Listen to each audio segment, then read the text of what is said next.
Hello and welcome to the Drumwell podcast, where we look at what drummers do away from the kit in order to do their very best behind the kit. And today I have got, as always, a fantastic guest. We've done a lot of shows together over the years. You might know him from Munt, Alarum, and the mighty, recently reformed Desecrator. Please welcome Mr. Jared Roberts. Thank you for having me. Thank you for having me. Thank you for being here. Firstly, I got to say, I told you in person, but that Munt album you guys did last year, The World Is Not Yours, was probably my favorite release, let alone Aussie release, but my favorite release of last year. I mean, it came out, it was December it came out, I think. November. But yeah, no, thank you for saying that. I think it's each of us in that band are very, very proud of it. I think it's definitely the most ambitious thing drum-wise that I've done personally, and I think it's a testament to a lot of hard work from the guys, and I think that particular album was it was a year and a half, right, of writing it and kind of gelling together to play it. I think with any record that anybody does, in most cases, you spend quite a bit of time putting it together. And Munt has been a band that's been around for a long time, sort of 10 years. It started off as a solo project by David Spud, guitarist in Scotland. He wrote songs, got a bunch of his mates to record music, and then when he relocated to Australia, he kind of just built a band around him, and a few members come and go. I came along in 22 to start playing drums, and I jumped straight into a release, and then we did a couple of singles. I guess from my part, I felt that band needed to do an album, and the band just kind of went away and did it. Spud did most of the, I guess, song structured writing. He did sort of 70-80% of it. And we all just came together and beat it into shape. I think one thing we did do well is that we got in the room and played the thing together for a year, pretty much. Nice. That was probably slightly different to what I'd ever done before in terms of drums, for two reasons. I think we're all really fizzed up on playing together and being cohesive. But at the same time, I also needed to get my SH1T together. I had just sailed north of 40 at that point, and I'm like, well, I've got to drum faster and tighter and more solid than I ever had to do before. So it was go, just get on the kit and just go. Just build the muscle strength and build the resilience, build the control. And I mean, I've done death metal things before, and I've done sort of deathy thrash things before. But that album was ambitious from my part as well, on the drums. But I'm really proud of it because we just played our guts out in the rehearsal room together for effectively a year. So when we went into the recording studio and did it, we just played our guts out. And I think it came through, and then Tim just polished it off with incredible vocal performance. So it came together really, really well. So and every song sort of flows into each other, and it's and it's really they're cool. a band that's very conscious of the imagery and the journey and all of that sort of stuff. They're very, very into it. And I've said this before to anyone who will listen to me. Those guys in Munt, they know things about heavy music that I will never know. Right? Yeah. They know things about noise bands and hardcore and prog and metal. They know things that I will never know. I'm still stuck in Metallica 89 being the best thing that has ever happened to heavy metal, right? So that's where I'm still at. But so it's I'm really, really happy with it. We're all really happy with it, and and on the drums it was a year and a half journey to goal, and we're really happy with him. So I mean, well done. Like I love it. It's so good. And one of the nice little touches for me as a fan was when I went and saw you guys on your album launch tour, and you actually played the album start to finish. Yeah. It was Yeah. that was pretty special from a Yeah. fan perspective. Yeah. It really translated well, I think, because we took the time to put the collection of songs in the right order, so it was interesting enough that you can sustain 35 minutes of it, right? Because it's, it is a sonic assault on your ears. Like, there's no real let up on it. So at least we try to make it interesting enough. And then when it came to putting the set together for a tour, we were so rehearsed on those songs. We were just like, why don't we do that? And then also it became a bit of a marketing gimmick as well, that you could really sell it as, hey, everyone, we're doing a tour. We're promoting our record. We're just going to play the thing start to finish for you. Please come along. So it was a bit of a marketing angle as well, I guess, in a certain way. Yeah, because a lot of bands don't do that. Yeah, it did. Yeah. It really did. Yeah. Yeah. Because I don't know, I've sort of always wanted to, especially when you got a fresh album and everyone's kind of just straight out of the gates with knowing it all. Because you sort of pick, most bands will sort of pick their favorites and then add in, if you've got a back catalogue, you sort of add in stuff as well. But I've always wanted to just play an album start to finish in that manner. But hasn't always happened. But that was really cool, just to see as a fan. Yeah. And I think when you're a band like Munt too, it's a very, very short, sharp stab of heavy music. It'd be interesting if we ever played an hour set or something like that. And they do have a couple of like slower, heavier numbers and things like that. But it'd be interesting to try and like put together an hour set of that music. So I think for us, it was like, well, let's use it as a marketing angle. Playing old songs on this tour, well, maybe we could, or let's just sell the album. And, next time we do a tour or a couple of shows or whatever, you can kind of just put the collection of strong songs together, right, that you want to play. And it's, I mean, for me personally, it was in super contrast to the album and tour that I had done before with Alarum, which was a completely different approach from start to finish to tour, right? So that was a completely different approach.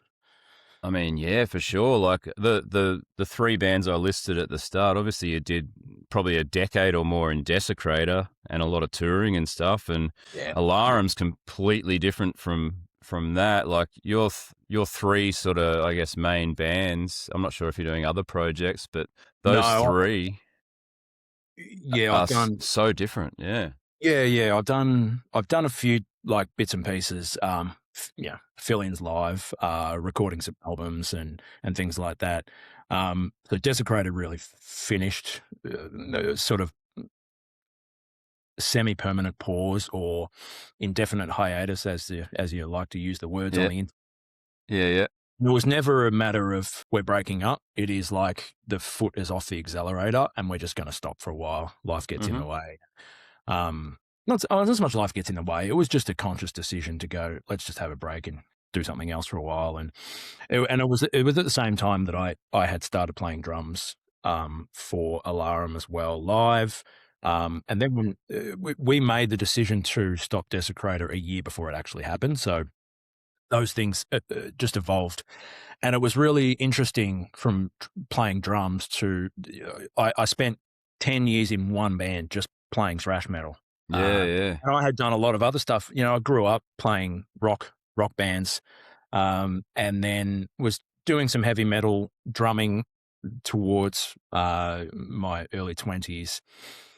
And then, was in metal bands and sort of black and thrash, death metal crossover bands and things like that, doing that sort of thing. And when I joined Desecrator, I think I must have been 28 or 29. And so from 29 effectively to 39, I played in one band and just played thrash metal for 10 years pretty much, right? And that was the peak of touring as well, right? So that was, you go from, and before that I was in a band called Netherrealm and we were like a death thrash band. And in that band, I was super inspired by Daniel Erlinson and Nick Barker and all of those, Dave Haley, of course, and to be really, really fast. And I used to, be full trigger user, and used to have the beater really close to the head and all that sort of stuff. But then joining Desecrator, it was like, well, you now have to play like Dave Lombardo.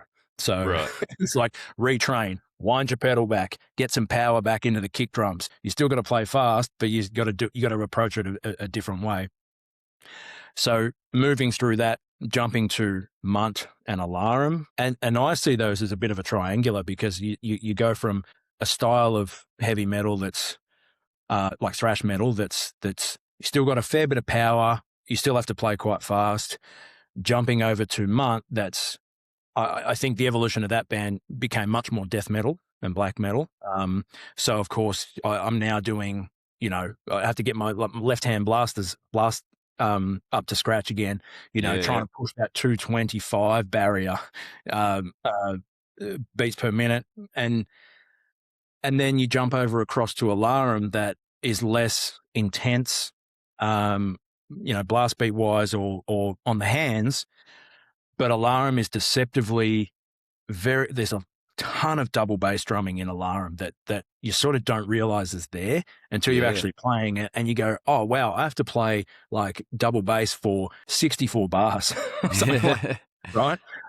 So it's, and then of course the headspace of being in, completely odd times and doing all this stuff that I never did in Desecrator or would never do in Munt, right? So it's been pretty interesting transitioning between those bands over the last few years, but also it's done nothing but just kind of lift my drumming a little bit, because you get in different headspaces, you're seeking out different things to listen to that inspires you, like creatively, but also that's a cool exercise just to get my chops up to do that kind of thing, right? I found myself 2 years ago going down rabbit holes on YouTube looking for 6 different ways to do a bossa nova, right? Which I hadn't done since I was 11 years old doing lessons. Yeah. Yeah, so that's been really cool over the last few years, just to get back into that other world exploration of different styles of drumming that when you're in one band kind of doing one thing for a long time, you just don't get a chance to do. And Desecrator was really busy. As you know, we did a lot of stuff together back in those days. And, whilst I was playing drums all the time, you're sort of just in that environment and in that zone for a long time. So it's been good to do other things for a while. Yeah.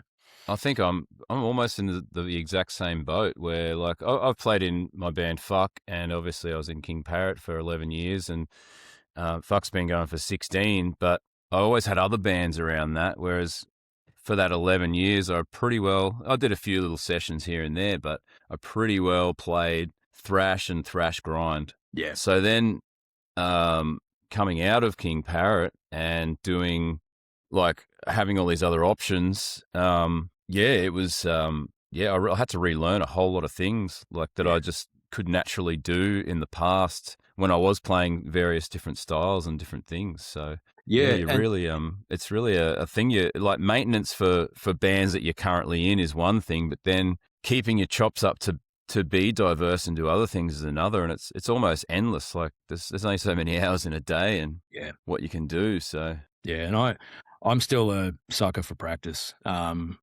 think over the last few months, I've not done as much practice on the drums as I had been basically for the last 3 to 4 years, right? Because of training for the Munt album and doing the last Alarum album and everything like that, I was on the kit 6 days a week, probably for an hour at least. I got into a habit of finishing work, going straight on the drum kit, right? And that was, but now I've relaxed that a little bit because the Munt album's out, the Munt tour is over and things like that. I've got to do a fill-in tour later in the year playing bass. So, I'm kind of playing guitar a little bit, playing bass and stuff like that. So I've softened the relentless drum practice. But for the most part, I'm still a sucker for regular practice. I've got a playlist of songs that I've merged off YouTube where people do those drumless tracks. And so, when I was younger, I used to, even 20 years ago, 15 years ago, 10 years ago, you just put on your favorite track and play along to it, right? Or some of your favorite tracks, and it's a great way to practice, right? Now you've got access to those same tracks, but they've ripped the drums out because of, the AI can do it, but also a lot of the older bands who track those things are like they're bringing those tracks out of the tape cupboards. They're remastering them and they're putting those versions out. Because remember, I think the Guitar Hero thing started a lot of that, right? When they were pulling these old tracks out and digitizing the tracks so they were able to deliver the music without drums for Guitar Hero or without a guitar so you could do the game, right? I feel that maybe was maybe a little bit of a catalyst for those things happening.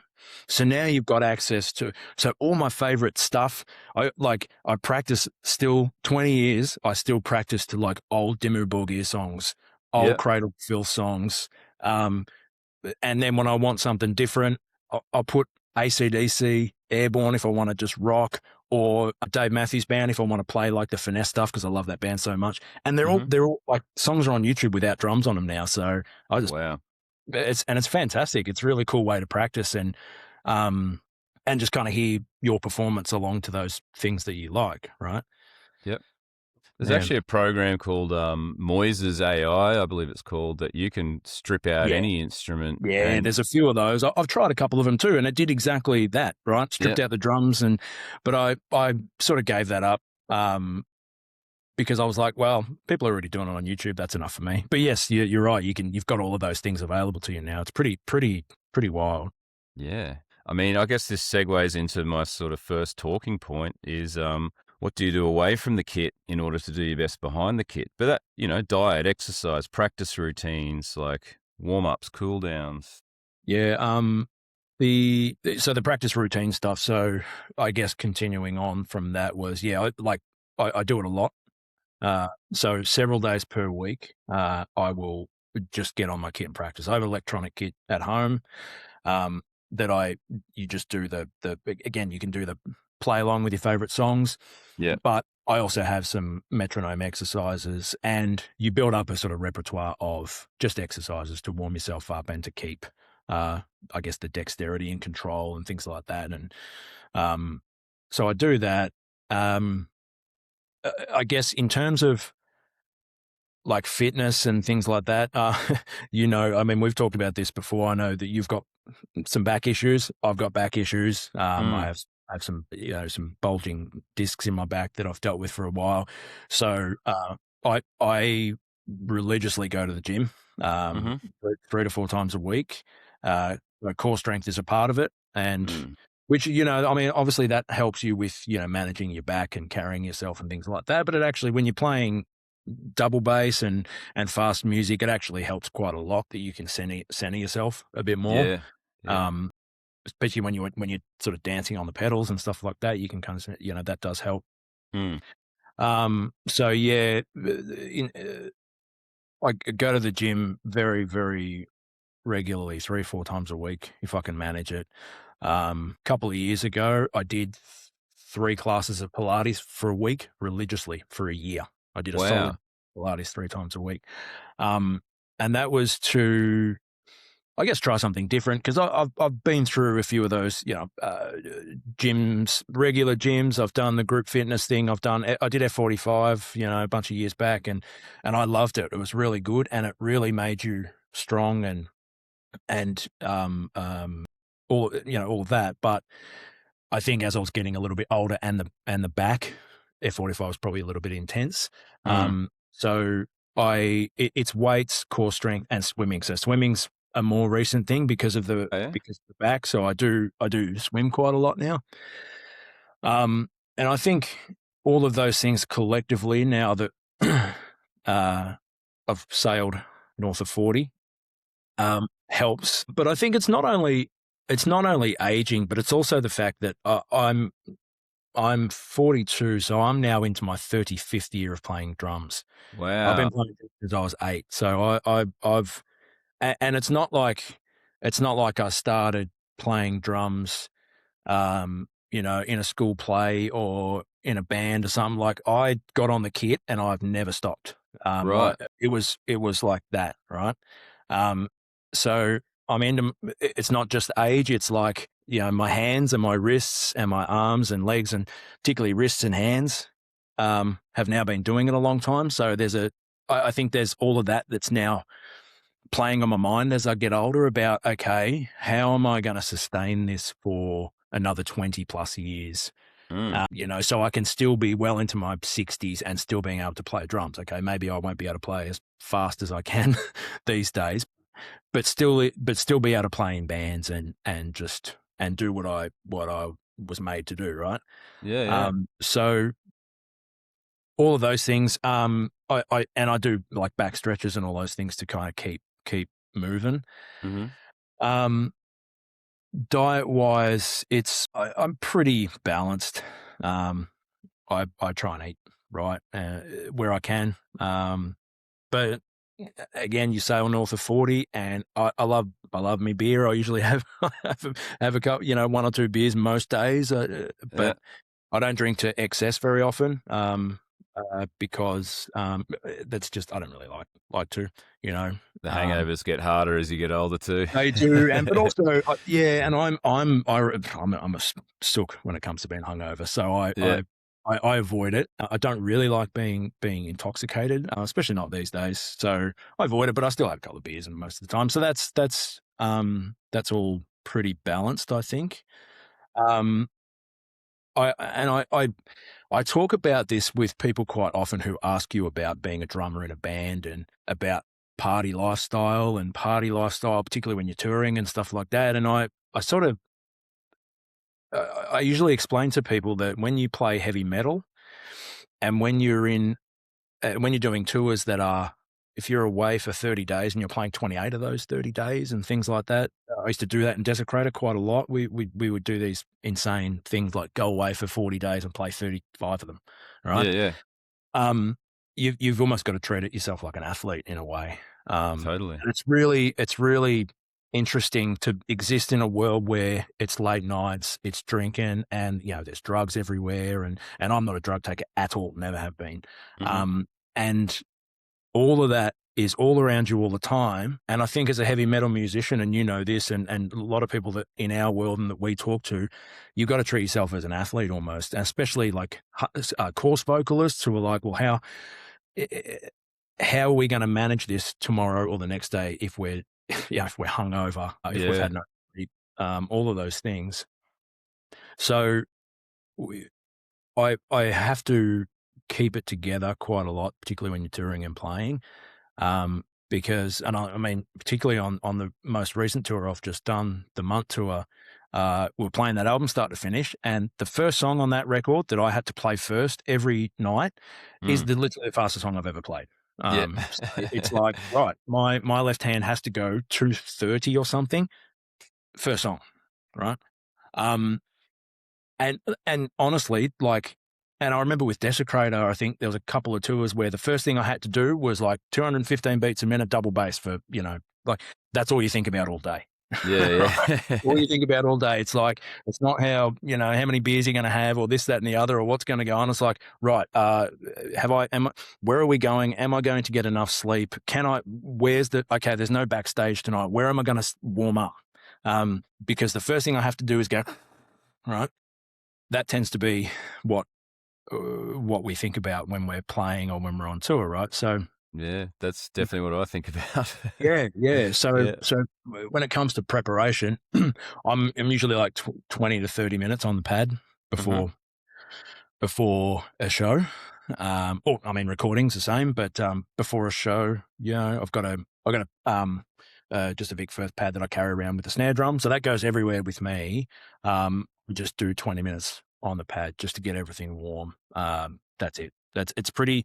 I've done again, playing drums so long and playing in many different bands and doing all that thing. I've ran the gauntlet of a few different ways to warm up. Because you take advice from people. You take advice from pros, mates, other drummers, people you look up to, and you sort of go through all of that, but you eventually got to do what's best for you. And I always go back to, I just need 20 minutes. I need minimum 20 minutes.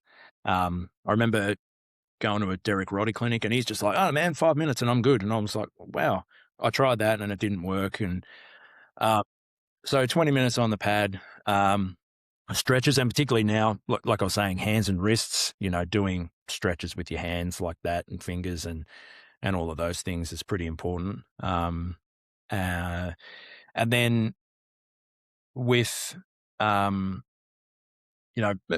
gig, it's a bit the same. I try and stretch my wrists and my fingers and everything after playing as well. I think when it comes to injuries and things like that, I'm starting to get a few of those, and I have some like ganglion growth in my wrist, and the presses on the nerve, and that kind of gets inflamed. And you've got to manage all of those things as you get older. So, it's pretty interesting how your prep evolves over time.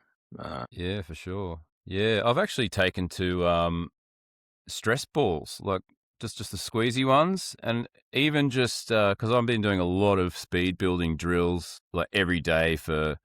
It depends how much time I have, but anywhere from 10 to 30 minutes. And then I've also got an electric kit at home I practice on. And then I get on my real kit at least twice a week. Just I work long days in the day job, so I try to squeeze as much drumming in as possible. But the stress balls really get the hands warmed up. And then like maybe I'll take out my fulcrum fingers and just squeeze like that.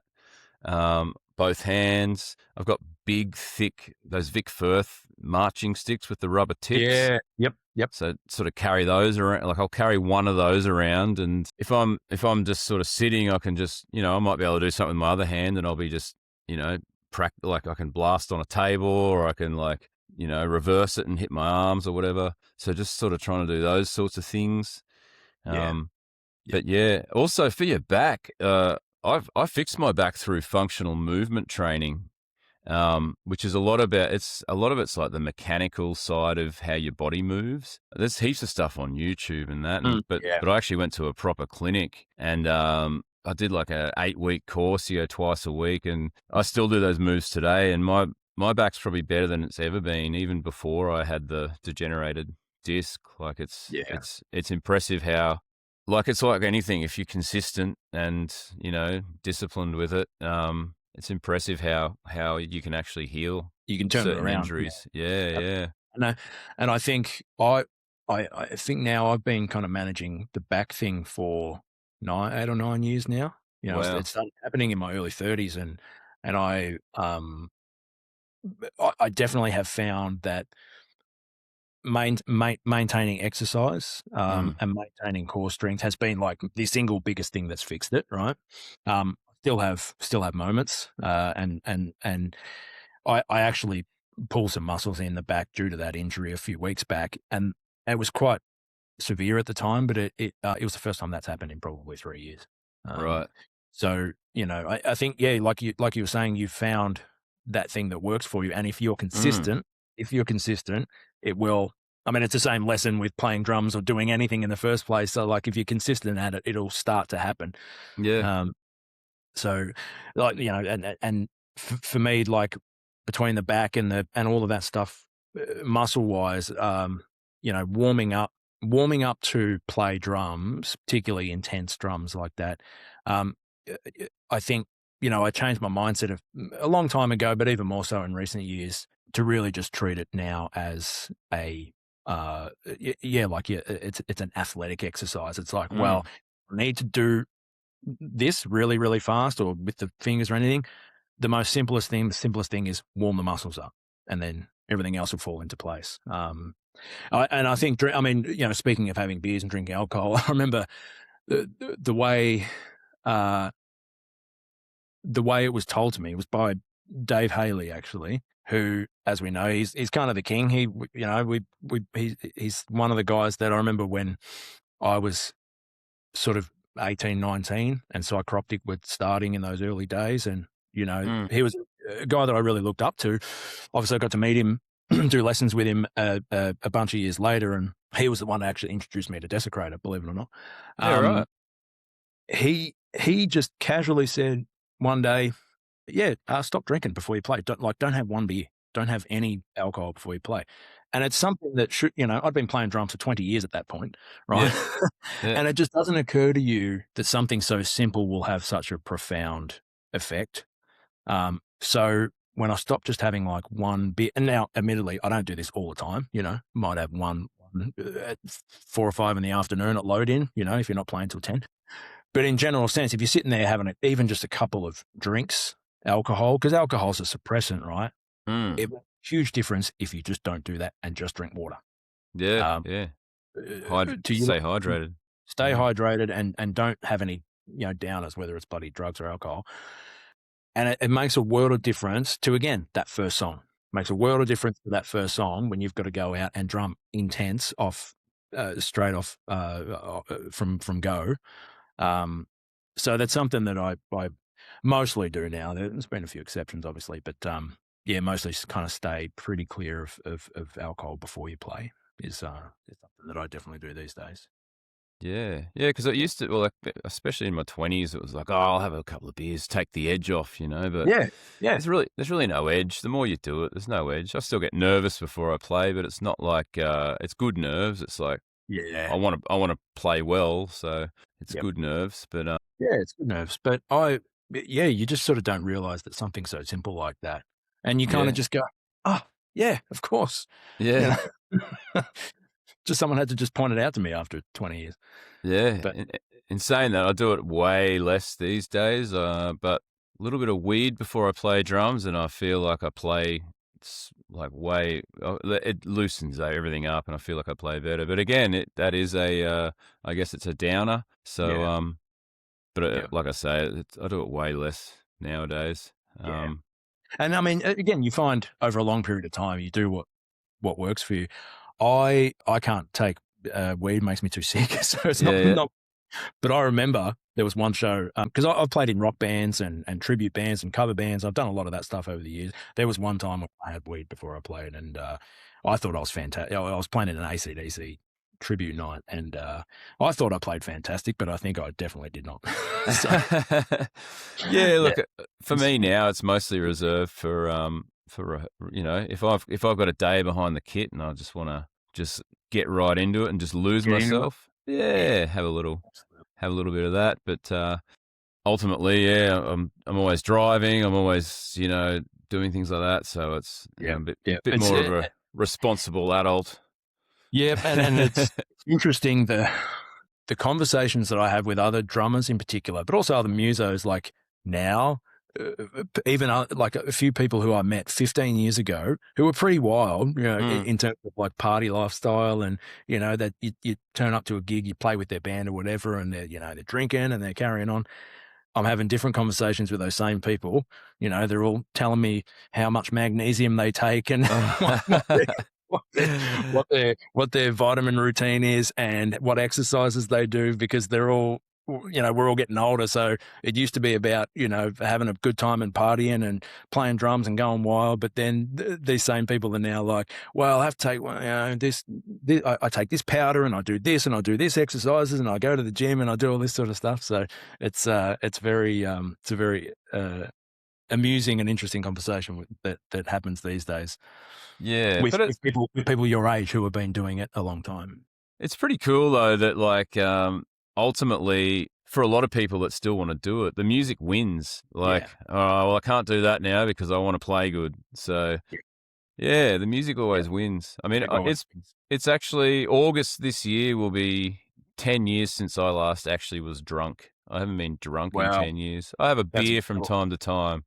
Yeah. But I didn't really drink on tour for several years before that because being hungover in a van is the worst. It's worse, yeah. And I just and I can never play drunk, so it was very rare that I'd ever get shit faced and jump up and try and play a show. But maybe after you'd have a few too many, and then the next day was awful. And it's like on a tour where you are playing back to back to back, it's like I can't do this. I'm here to play. I'm not here to party. So and I've had a couple of doozies where I've on tour, overseas and stuff, where I've been really hammered, but for the most part, no, it's exactly that. It's just like I need to do this tomorrow and the next day and the next day.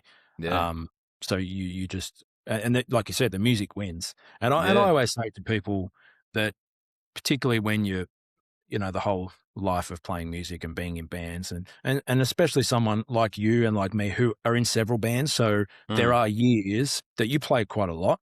This year for me is going to be relatively quiet in comparison to the last 2 years.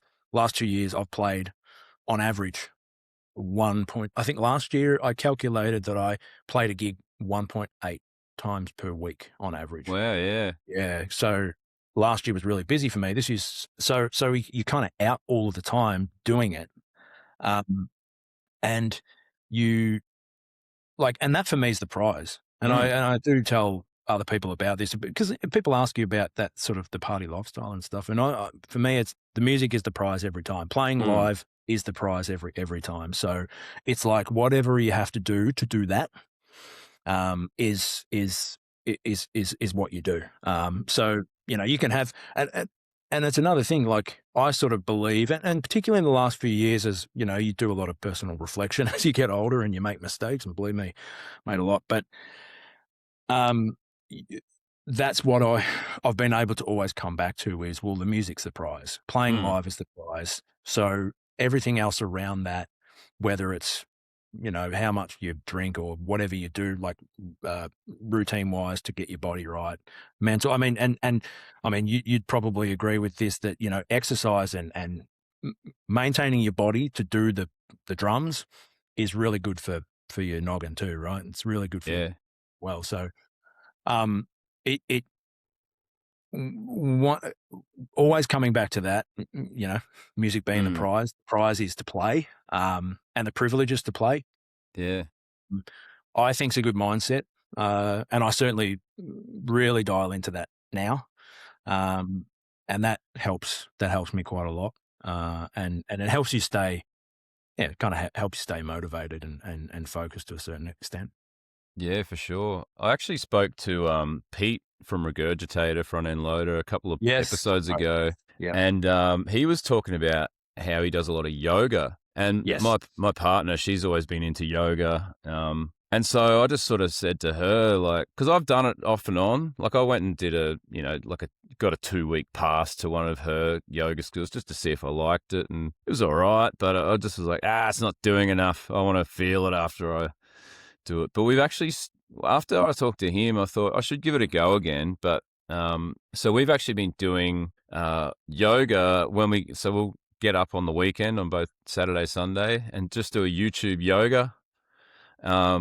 And that's probably been a couple of months now. And I really wanted to, initially I was trying to find more sort of core-based ones, but I guess a lot of it in holding those poses, I guess it's yeah.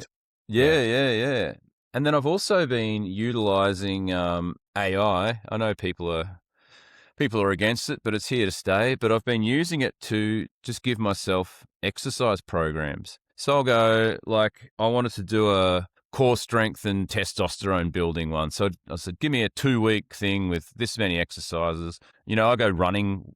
I was doing it twice a week. I stopped for years, but I've been running again quite a bit this year, at least once a week, but often twice a week. And I've also stopped running with music. I just run. Yeah. So I'm just there and in the moment, which is cool. So I'll add that in at least once a week. But then it's like, I want Monday, Tuesday, I want to do this much. Thursday, Friday, I want to do this much. Saturday, Sunday, I'll do yoga. And so the recent one I did, because I'm really wanting to get better core strength to play faster, obviously faster doubles.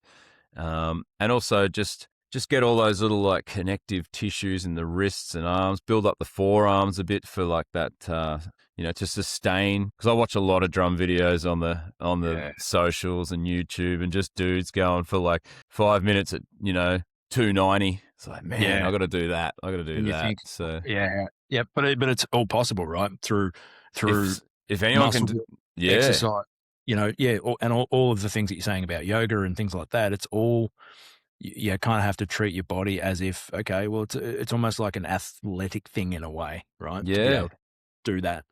So I actually made a new one yesterday. It's my 2-week drummer performance workout program, as AI called it. And so there's a lot of like core stuff, but also weights, and it's just sort of trying to compact it. So I've sort of tried to reduce my work, because some of the workouts just go for a long time and I want to stick to it. So I did a month of this other one where it was a little bit of everything, obviously around very drum related, but I want to get better, hip flexors and sort of upper quads just to be able to hold my legs up better and also more core strength. Yeah. So, but some of those blew out to like 45 to 60-minute workouts, and I work like 11-hour days, 3 days a week. So I thought on your feet, right? I truck driving, warehousing. Yesterday I went for a run yesterday, and I also worked very hard, and I did over 30,000 steps, which is not often. I normally do around 20,000, but yesterday was a hectic day. Feel fine today. But I thought, what about if on my long days at work, if I can reduce the actual exercise time to about 20 minutes, that way I've got more time to practice the drumming exercises, so some pad work, some time on the electric kit, so I can just get way more focused on that. And then on my lesser days, like today I work a half day and then I have tomorrow off. It's my RDO. So I can do a longer workout on those days. Just, I don't know, just always trying things and trying to mix it up and not staying the same. Because I find that, Yeah, and if a lot of times you stay the same, doing the same thing, particularly exercise-wise, you'll do it less. And then you'll and the motivation gets lost. So it's good to try all that stuff. And I think like even doing yoga and things like once a week or whatever keeps it interesting, and it does nothing but good for your body, right? Yeah. And even if you do a workout, like you're saying, do a little workout or do a run and then jump on the kit, right? Yeah. Your muscles are warmed up. So you can kind of let fly straight away if you've already got kind of the blood flowing through from the exercise. So, I mean, it's again, I'll go back to it again. It's almost you got to treat yourself as an athlete a little bit, because when you want to jump straight on and play at 220 plus, and I mean, I'm talking 220 beats a minute. Right, that's not even considered that fast by today's standards. For me, it's bloody enough for me.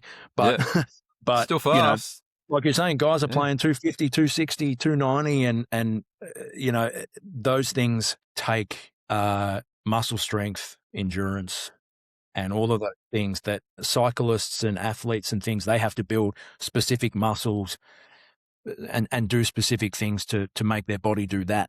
And I think we have to do the same thing. We have to do specific things to make our body work in the way that we need to play extreme metal or heavy metal. And I look at rock drummers now that can sit there and I mean, some metal drummers like this, and I'll never understand it, who really hammer the drums hard, like really hit hard and are swinging. I mean, a couple of metal players, I mean, obviously Dan Preslin's quite well known as a fast and accurate metal player. He's still one of those guys who will hit a snare drum from up here. Right. Yeah. He will blast. And I've seen look at Eloy. Eloy, he can just so hard slam the drums, and you look at guys like that. And there's a guy in Melbourne, Joel Taylor, who used to play for a bunch of bands, and I used to love watching him because he could, and like Gordy from Friends of Rom, those guys can just play so fast with their hands, but they're coming from up here, whack. And I'm like, I look at that and my body starts hurting, even just looking at that, because I'm like, there's no way I could play like that, and I don't understand how people can. But it's a different mindset for me. I sort of train myself in a way that I can sit still, hit hard enough, but not too hard that I'm gonna, my arm's gonna fall off after 3 hits. And it's interesting playing. And I've played in rock bands, my whole life really, and cover bands and things like that. And it's a different mindset than playing heavy metal, right? You probably can have a couple of beers before you play a rock set. But at the same time, I've played in cover bands where we don't play 40 minutes like we do, or an hour like we do in a metal band. We'll play 3 sets of 75 minutes each, right? So you're not playing an intense short period. You're playing over several hours. But the approach is different. You've got different muscles in your body are working. You've got your shoulder and arms when you're kind of swinging, and you want that sort of dynamic in playing rock and roll and all that sort of stuff, where it's a little bit it's way more about the tendons and the smaller muscles to be able to do blast beats and things like that when you're playing extreme metal or heavy metal, and ankle movement playing double bass rather than just stomping on a kick drum when you're playing rock and roll, right? Yeah. But they're totally different muscle groups. And when I remember the last Desecrator record, we had a song on there that we played live a couple of times that was very power metal. There was a very power metal feel. So I had to do a mid-paced double bass pattern for 100 odd bars or something like that at 175 beats a minute, you know. I'm a 200 plus, quite comfortable kind of guy, but having to hammer 175 beats a minute, I nearly fell off my chair. Like it, I was just like, oh my God. But I sort of realized that I don't play like this. You know, I've been playing, you know, I'm using different muscle groups and different, you know, so it's a totally different sort of game to play this kind of heavy-handed power metal or rock and roll in comparison to playing sort of extreme metal or heavy metal, right? Yeah, that seems to be I think it's, what is it, like 145 to 180 is that, or 135 to 180 is where a lot of people say it's really difficult. So yeah, that's certainly something that in my practice I've been trying to focus on. Yeah, absolutely. Just playing those slower tempos, especially with the double bass, because I know exactly what you mean. I sort of, you almost try to play it harder, and then it's like, well, how can I sustain this? Like, I can play it hard for a minute, but how am I going to do it for 5? You know? Yeah, and how are you going to do it for 5, and how are you going to keep it under control? Especially if you're doing triplets, right? If you're doing patterns or 6/8 swing on a double bass, if you're used to sitting there playing 220 plus, one thing that's very difficult to then wind back to is to play at 160 doing triplets on your kick drum, right? You know, you listen to that sort of old Lamb of God stuff with Chris Adler when he'd play that really low to mid-paced 6/8 swing pulse or triplet pulse on the kick drums. And it's difficult. You know?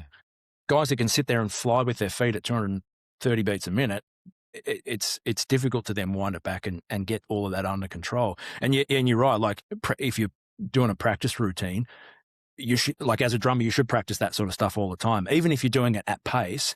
But you know, do quarter notes and half notes, and try and get that under control as you're practicing. It's actually a lot more challenging than you sort of realize. Yeah, for sure. Yeah. Definitely. So we've sort of touched on injuries. Like, I think you're talking about a little bit of like what ganglion sort of things. Yeah, I have ganglion growth in my I do wrist. too, yeah, especially my right. Yeah, and that doesn't it doesn't hamper the drumming so much, but it is definitely gets inflamed sometimes after long periods of drumming. Yeah, I don't know if you can see it. You probably can't really see it on the camera. I've got a full... you can see a little... Oh, yeah, you can see the lump there, yeah. But then the little... Yeah, the little hard bits. And now I get them checked out by my, you know, specialists, myotherapists and whatnot, and they're like, no, it's fine.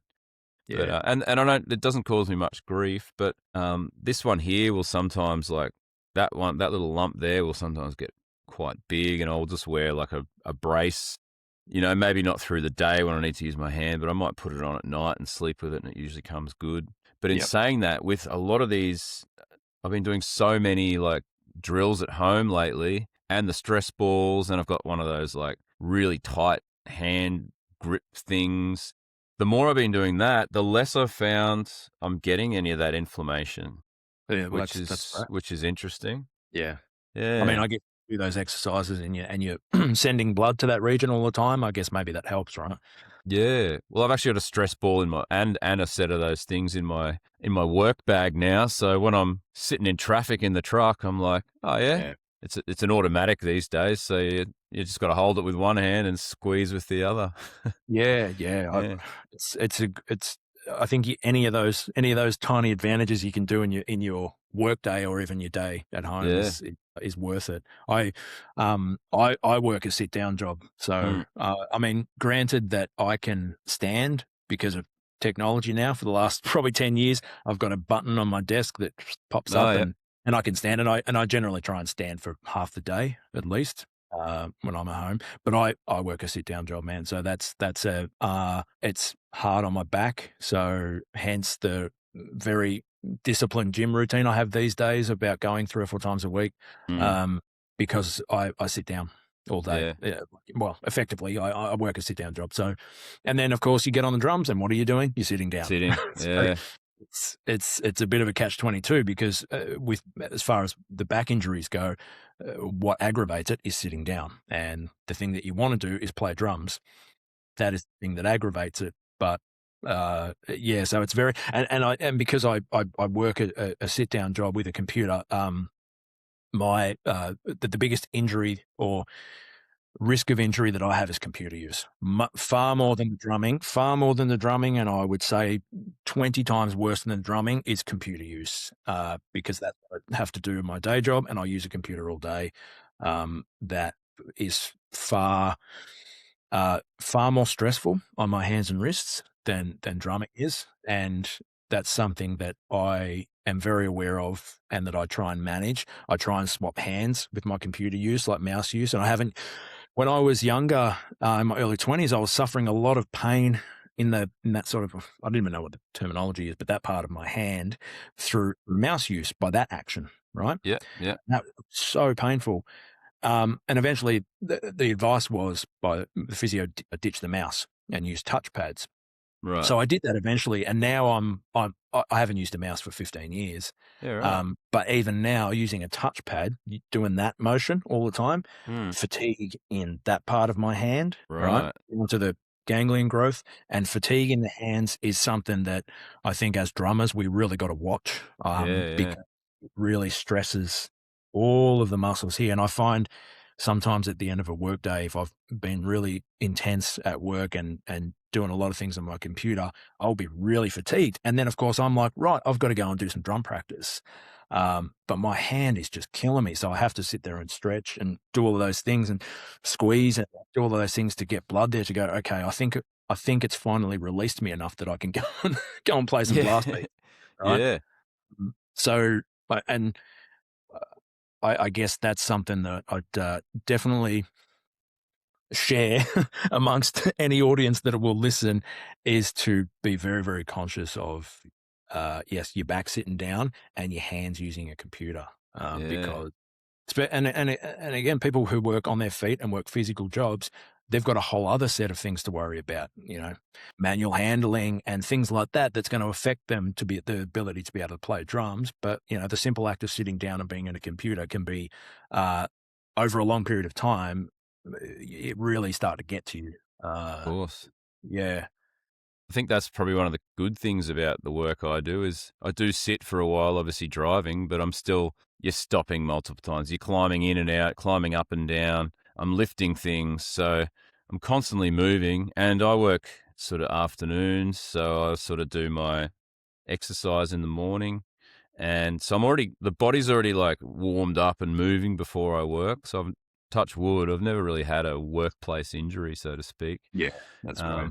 But interesting you say that about the hand and the mouse use, because when I had back to Dave Haley, when I had him on this podcast, he was telling me that was one of his injuries because he used to do graphic design. And yep. And the mouse use, just something happened with his hand and wrist, and basically it was like it's because he's using a mouse.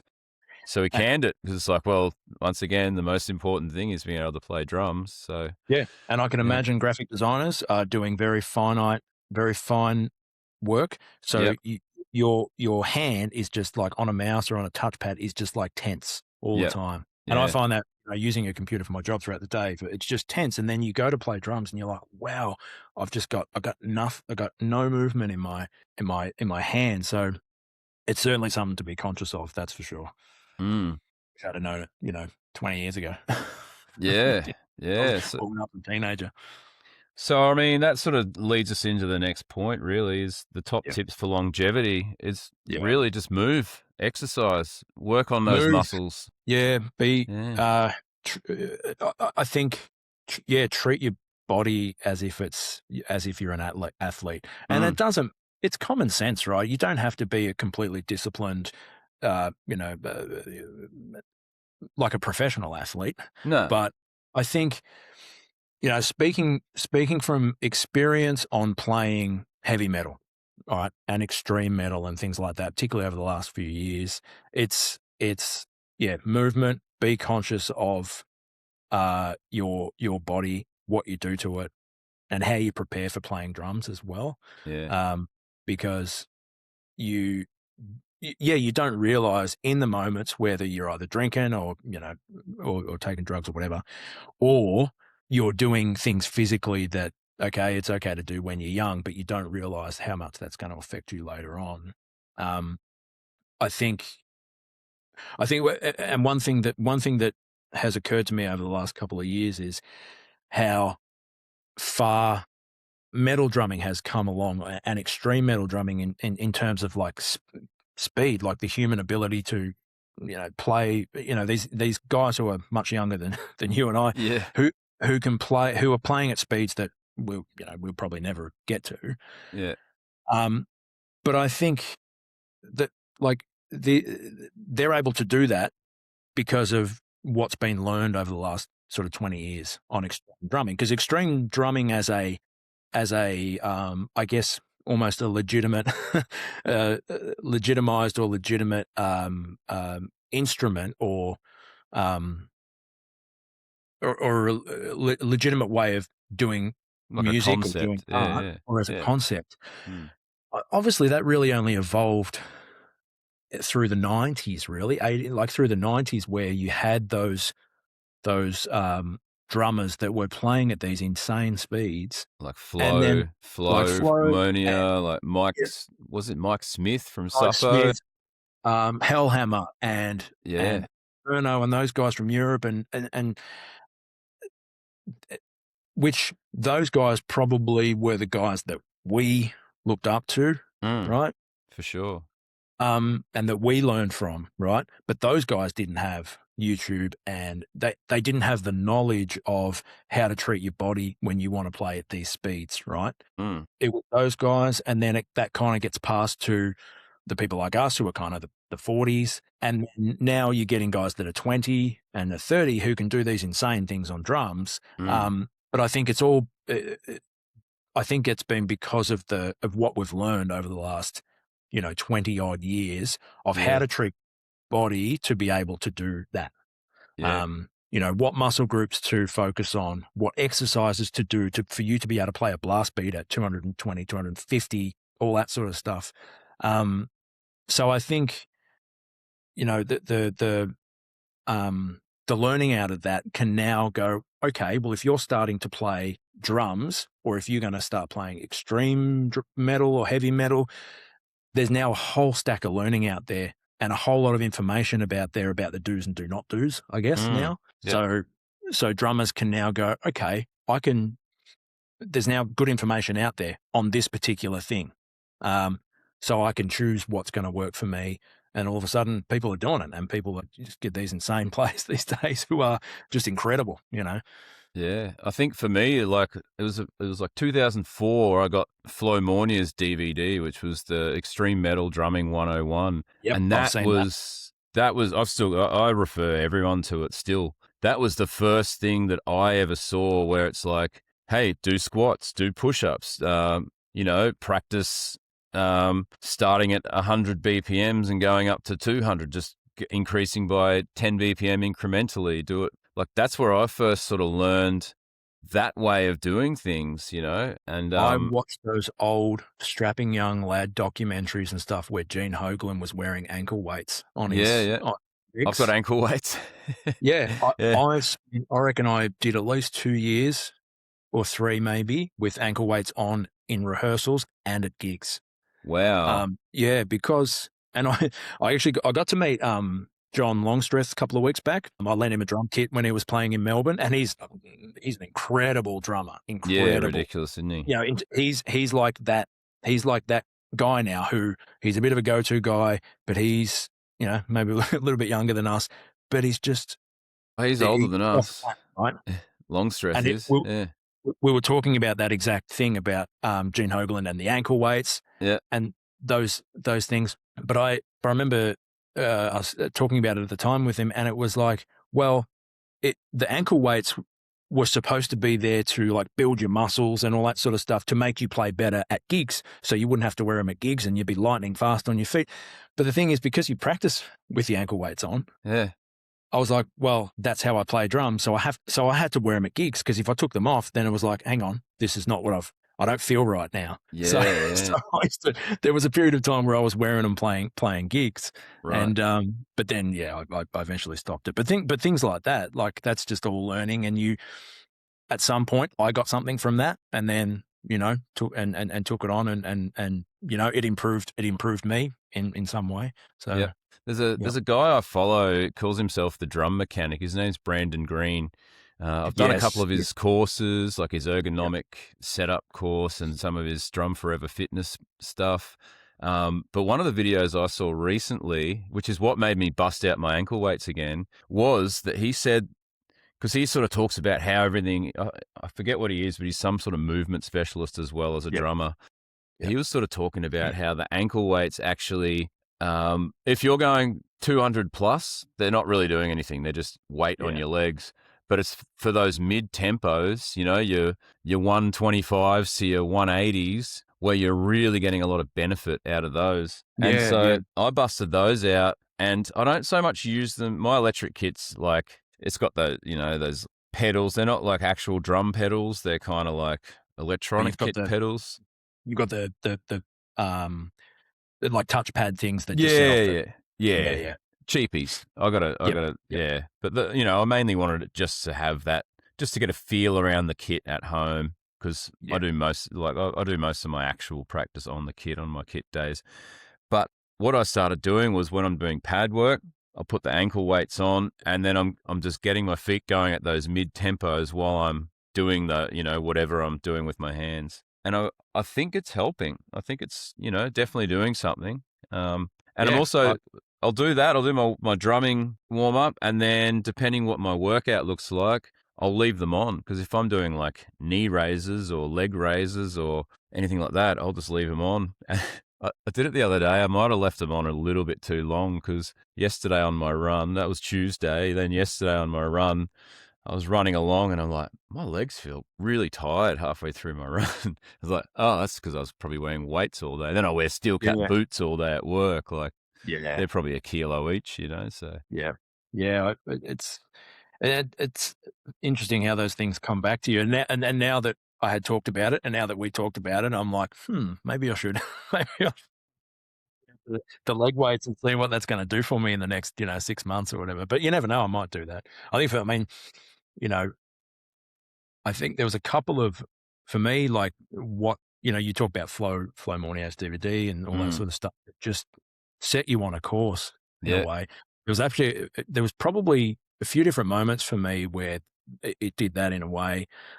Listening to Dave Haley in the early, like that Scepter of the Ancients album, I think I must have been 17 or something when that came out, maybe 16 or 17.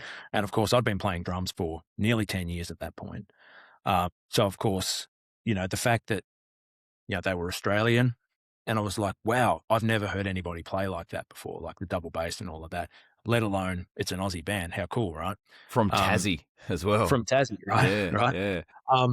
And the other one for me was listening to Nick Barker on Puritanical by Dimmu. The performance on that was just, and I mean, arguably the drums don't, I mean, I love that album so much. But arguably the drums are a little bit samply and, that, but his performance on that was just like his creativity, not just the, the speed and all of that, but the creativity and all that. So that was a thing for me in that realm. But then on the other side of the fence, I get teased relentlessly for this by my friends, but I'm a massive Dave Matthews Band fan. So, and Carter Beaufort, their drummer, is just one of the most incredible drummers you'll ever see in your life. Yep. So in terms of finesse playing, like creativity and finesse and stuff like that, that was like listening to an album of theirs from the 90s called Crash was just like, whoa, I've never heard anybody play like that before. I don't lead with my left hand or anything like that, but he's like a super, playing since he was 3, jazz kind of guy who plays rock, and was doing things like leading with left hand on your pulse, but being able to kind of just this hand can just do whatever, whatever, you know. So from that side of the fence, it's like that just blew my mind. And so I guess taking all of those things and learning from those over the years, that I'm kind of a mesh of all of that. And then one of my biggest sort of rock influences was Matt Cameron. So yeah, how good's he? Yeah. Yeah.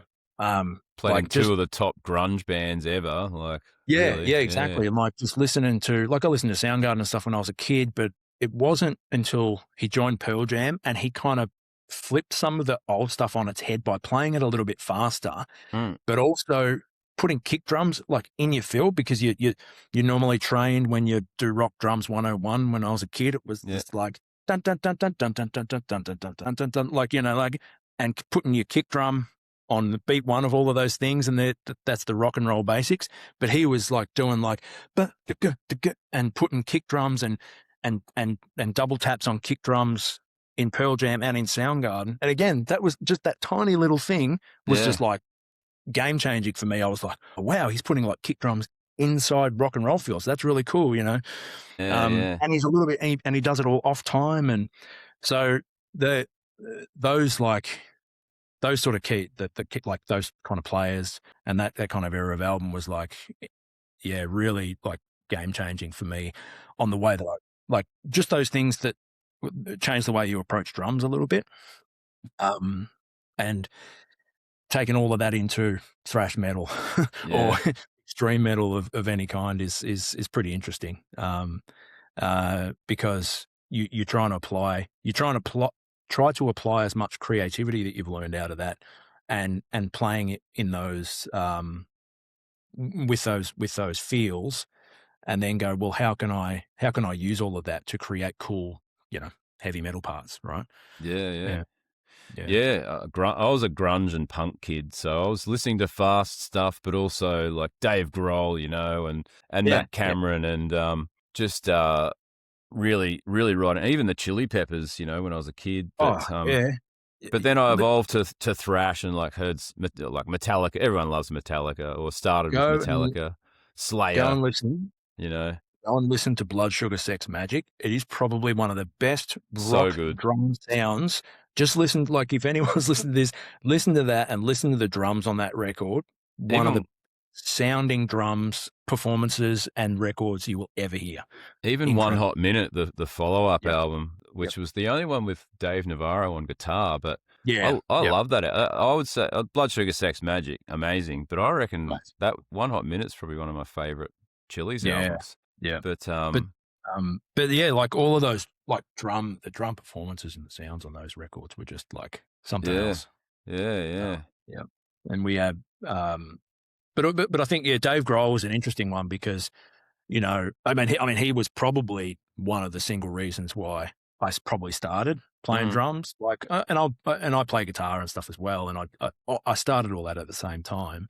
Yeah. But watching Dave Grohl with his long hair, you know, on the Smells Like Teen Spirit film clip, where his hair and he's beating the shit out of the drums, and it's all heavy. Like, you know, I was 7 years old watching that, and I was like, I want to do that. That looks great. Yeah. And he's got his 14-inch rack toms. Yeah, the 14-inch rack tom. He's just beating the piss out of it. And then the other thing was Matt Sorum, Guns N' Roses, right? Because they were big at the time. He had his headband and his noodly blonde hair, and he was wearing gloves, and he was making the faces. You know, the rock and roll face. All that on the drum. And I'd watch that on TV and just go, that is the coolest thing ever, you know? Yeah. When you're a little kid, that's just like, whoa. Yeah, how good. Got any shout outs? Anyone you want to shout out? Brands, Justin? Oh, geez, I don't know. See, actually, I do have like a few, I guess sticking to like Australia, right? Because some of my favorite drummers to watch in Australia, obviously Dave, he's the king. Yeah. And I've got to know him over years. You know, he's the most humble bloke you meet, as you know. And he's, but I think, you know, listening, the reason I guess I revere him so much is because like I was 17, listened to Scepter of the Ancients, and I was like, I've never heard anything like that before, right? And it was probably a gateway for me getting into bands like Cradle of Filth and Dimmu Borgir and Hate Eternal and a few of those like heavier bands that were just insane, right?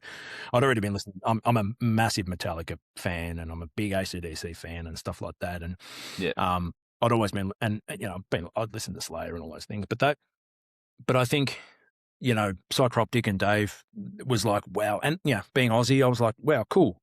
We can go see that live. They came, they came and played in Albury or something once at the time when I was living in Wodonga, and that was really cool. So I guess Dave, I'm a big fan of skits. Again, through that sort of era of when I was sort of 18 to 20, skits and Damaged and all of that. I was a big Berserker fan, so of course I've always been a big fan of yours, Toddy. So I remember, even with King Parrot, we had Rizzo playing drums, and I love watching Rizzo.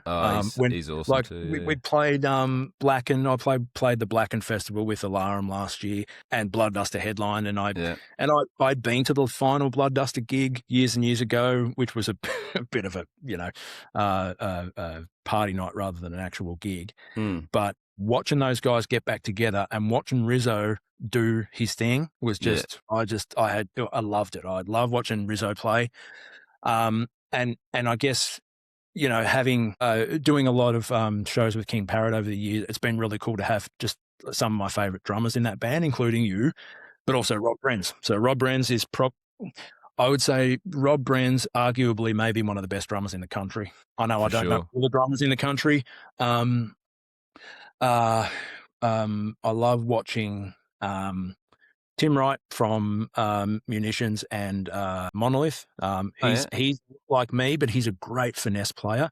And he's got all the death metal chops in the world, but he's a great finesse player. I love watching Kieran Murray, this guy from Adelaide. He was playing with Truth Corroded and stuff like that. And what is it, Meth Leopard? And Meth Leopard. Yeah. I love watching that guy because he just reminds me of Mike Smith from Suffocation. He's just a really cool death metal drummer. I love Joel Taylor when he used to play. I love Gordy from Friends with Rom. They're he's one of my favorite guys to watch playing drums. God, who else? There's probably I could name like a ton of really cool drummers that I really like.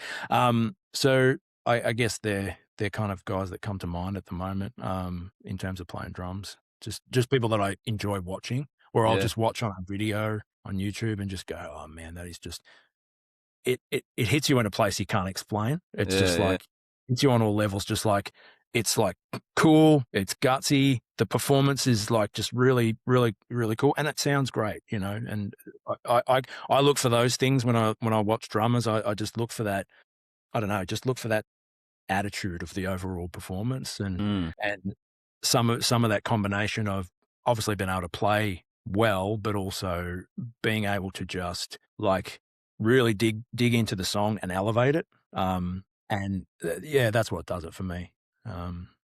I'll add a couple of those to that Aussie list. So, like on the local level, for me, what got me really down the death metal path was a local band from the Gold Coast called Devolved, and yes, John Sankey. But all those guys are pretty good friends with a lot of the guys from that band, and obviously Rome, the band I did before I played in King Parrot, was all those guys. And then a young bloke that I've been following for a few years now, who's an Aussie, he's living in the States now, is Luca B Drums. If you look him up on yes. Luca Romero, I think his name is, but I follow him. I just love seeing, I think he's like 16, 17 now, but just seeing him and like just his progression, because I think I've followed him for probably 3 or 4 years, and seeing his progression, like he was playing super fast like when I started watching him, and that's been probably 3 or 4 years, like I say, and just watching him go, and it just seeing him, you remember how exciting it was when you were a kid, or like when you'd learn something new. It's like, oh, I've been working on this for so long now, I can do it. And it's like that's actually really inspired me to practice more and get amongst it a bit more too. So cool.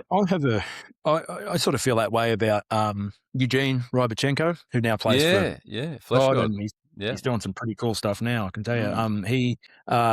I met him in about 10 years ago. And he was like he was playing, he's doing YouTube videos and stuff, and he plays so fast. So all of a sudden, when you are one of very few people kind of in the world, or there's visible, that can play that fast, all of a sudden Vital Remains tapped him and said, can you come to us in Europe? So I met him because Desecrator did a tour with him, and he was I sort of feel the same about him. Back then, he was pretty new to like touring and things like that. Played really, really fast, but then and he was really great because he always used to come to Desecrator shows in the subsequent years, and he came a couple of times. He played with Belphegor, I think, and so watching him go from sort of that to playing Flesh God Apocalypse and playing what's that song? There's one of their songs that's just like one of the most difficult, extreme heavy metal songs that you will ever see in your life. And watching him play that song for that band is just like, it kind of goes, you kind of like, man, I'm so happy for him that he's just gone like that. Yeah. But also it's like, it's kind of like, again, inspiring for you to go, okay, yeah, well, kind of motivates me to kind of keep going as well. Yeah. Well, I mean, I watch a lot of his videos. He's really like putting a lot of stuff up on that push-pull technique, which has sort of got me interested in trying that. But he's also got the double stroke. They call it the Eugene Stomp. Yeah, the Stomp. So he does this thing. And he came out and did some clinics with Frankie like a couple of years back, and he was trying to, he did a couple of classes on that, and he has this thing where you have your pedals actually quite high off the ground, and he's kind of had to modify his pedals, but he's got this whole stomp technique where you kind of let your leg fall, and your foot falls enough so it does the double stroke, and if you can, once you get that under control, it goes.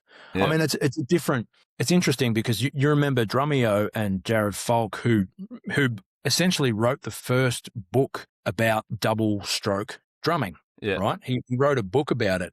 I don't know, what was it, early 2000s or something like that, or whatever. A while back. It was kind of like the first real look at double stroke bass drum, double bass playing, and that was kind of like the heel toe thing, right? Yeah. But now Eugene and obviously he's, I don't know if you could say he's definitively invented it, but he's certainly popularizing it, if not inventing it, or made it his style, because it's heel toe, but not really. It's like a big drop. Yeah. And it's really interesting. And it allows you to do insane double bass beats, right?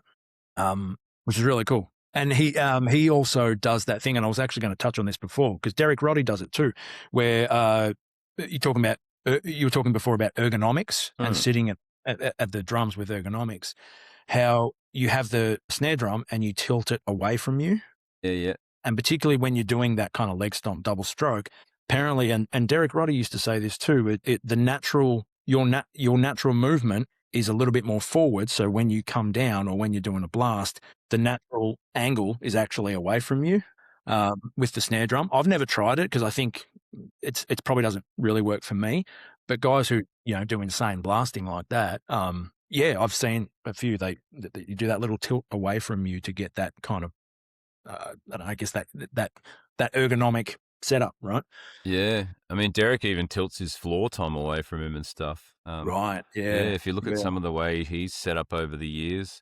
So I did a couple of, I went to this thing, Sick Drummer magazine put on a camp many years ago, and I went to that, and Derek was one of the sort of week-long instructors. So we had master classes, clinics, lessons, everything there was him and George Colias and all these awesome players. But just the way he's like sort of talked about ergonomics, and it's sort of, I guess that's the cool thing, is everyone's got a way of doing things, and it's endless, and everyone's unique, and you can try so many things. It's pretty awesome. And like I was saying before, it's like there's a lot of content out there now. Like there's a lot of information of 20 to 30 years of learning that specific skill of playing extreme metal drums. So everyone, even us who are getting older, we can even draw on it and go, oh, maybe that will work for me. I do. I So draw we on can it all. evolve. Yeah, Yeah. yeah. Yeah. So it's really cool now that all of that is out there, and It's so people like accessible. people Yeah. like you, Jen, are pushing the envelope. I mean, there's a couple of guys locally, young guys like Zach Borg and Frankie Demerer, like those guys are Mm. incredible drummers, like extreme metal drummers.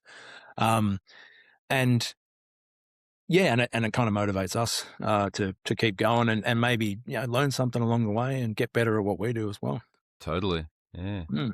Well, I reckon we could probably keep talking forever, but We probably could.